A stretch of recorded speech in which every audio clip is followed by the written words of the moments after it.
రోజు press meet పెట్టి ప్రజలను డైవర్ట్ చేస్తానని చెప్పి లోకేష్ గారు నిజంగా జగన్ గారు అసహనంటున్నారా?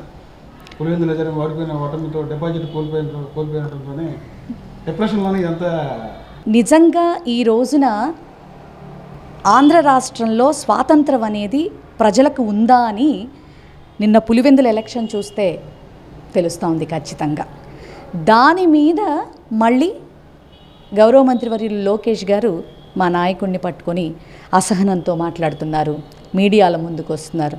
ఎస్, ఆయన ఒక ప్రతిపక్ష నేతగా ప్రజా గొంతుకగా మీడియా ముందుకొచ్చి మీరు చేసినటువంటి అరాచకాన్ని అక్రమాన్ని పద్ధతి ప్రకారంగా ఎక్కడ ఏ టైంలో మీరు ఏదైతే చేశారో మీడియా సాక్షిగా అన్నీ కూడా బయట పెట్టి మరీ మిమ్మల్ని క్వశ్చన్ చేశారు. దమ్ముంటే మీరు దానికి సమాధానం చెప్పగలగాలి తప్ప ఫ్రస్ట్రేషన్లో ఉన్నారు లేకపోతే ఇంకో దాని మా నాయకుడికి ఇంత కూడా ఆయనకి దిగులే లేదు, చింతే లేదు.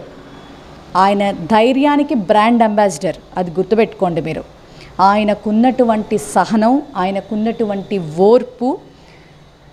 మీరు జగన్మోహన్ రెడ్డి గారిని ఫ్రాక్షనిస్టు, రాజారెడ్డి గారు మరి రాజశేఖర్ రెడ్డి గారు అనుకుంటూ తప్పుడుతనంగా మీరు మాట్లాడతారే కానీ ఆ ఫ్రాక్షనిజాన్ని కంట్రోల్ చేసినటువంటి వ్యక్తి జగన్మోహన్ రెడ్డి గారు.